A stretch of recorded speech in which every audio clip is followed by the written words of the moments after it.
Hi, this is Φίλιπ Λόκερ from Socialist Alternative, the U.S. section of the CWI. So, Philip, why do you think has Obama lost elections? Obama lost for two reasons, the recent midterm elections. First, there's massive anger and discontent in U.S. society amongst voters because the economy has been in deep crisis. Since we faced the deepest economic crisis since the 1930s, and it's gotten worse under the past 2 years under Obama. We've seen unemployment go up. We've seen the number of workers and middle-class people thrown out of their homes and home foreclosures continue to rise. Millions have been kicked out of their homes. Tens of millions are unemployed. Living standards are falling. Workers and young people voted for Obama in 2008 with the hope that he would bring change, that he would stand up to corporate America, that he would be a peace candidate. And in fact, that he has not delivered. We've seen a tripling of U.S. forces in Afghanistan. We've seen bailouts for Wall Street and corporate America. We've seen a failure to deliver any kind of job programs, to create public works programs to create jobs. We've seen continually big business, pro-rich policies and anti-working class people, policies against the interests of working people.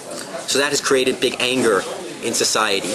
And so many voters voted against the incumbents. They voted against the politicians in power. They want to vote against the status quo. And the Democrats in control of the White House, Congress, and Senate, inevitably they were the ones who paid the price for voters' anger.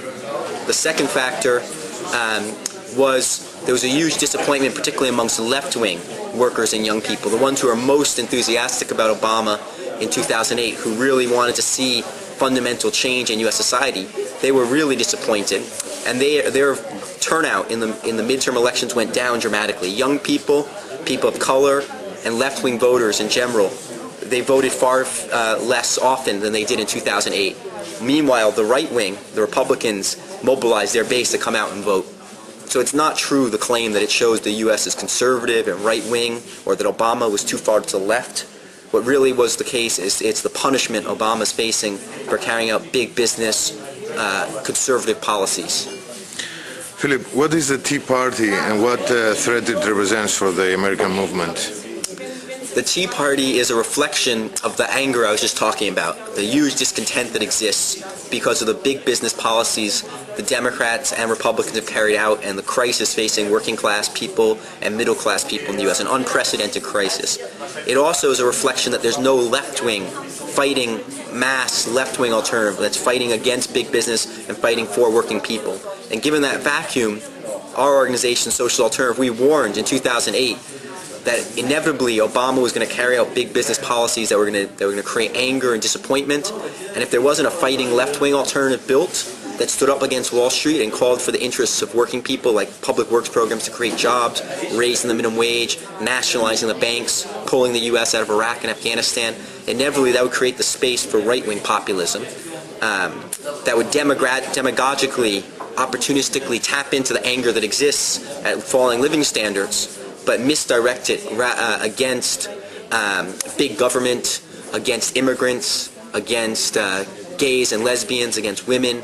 And that's really the basis of the Tea Party, a section of big business and a section of the Republican right have mobilized in a right-wing populist way to whip up popular anger and turn it against Obama to stop him from even carrying out very mild reforms and use it to rebuild a popular base for the Republican Party. Okay, what is the agenda of the movement in the U.S. for the next period?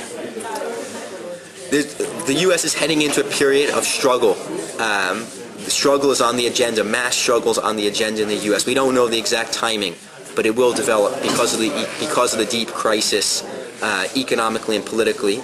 There's huge budget cuts coming down, not so much on the federal level. There might be federal budget cuts, but that's less clear. But definitely on the state level, there's unprecedented budget cuts. And that there already was last year a growing movement, particularly in the education sector, of students and education workers beginning to fight back. In 2010, we saw the beginnings of a movement. We think that will probably pick up in 2011. There also is the Tea Party is a lightning rod for opposition. They're going to be a catalyst for struggle. We already saw that a few months ago in October. There was 2 mass demonstrations in Washington, D.C., left-wing demonstrations, One was called by the trade unions and civil rights organizations on October 2nd, and 175,000 workers and young people came out to that to protest against the Tea Party and call for public works programs to create jobs and an end to the wars in the Middle East. The second protest was called by this comedian, Jon Stewart. I don't know if people in Greek are familiar with The Daily Show. He called this protest against the Tea Party also on October 30th that had over 225,000 people at it. So both those show the mood that's developing against the Tea Party amongst left-wing workers and young people, which we think will continue in 2011, particularly on issues of budget cuts and austerity measures, but also, again, on the question of immigrant rights, lesbian and gay rights. One other thing I should mention is big business in the U.S. is calling for a massive attack against what's called Social Security, which is the publicly funded pension system in the U.S., which was a gain won by working people out of the radical labor movement in the 1930s, one of the main pillars of the welfare state in the United States. They're calling for raising the retirement age from 67 to 69 and lowering Social Security benefits, which would be massively unpopular. When George Bush tried to do that in 2005, he faced huge public opposition. Now, big business is coming back on that again, and as are the Republicans and the Democrats. So we have to see how that unfolds, but if they proceed with that kind of attack, there's potential for huge protests and big movements to defend Social Security.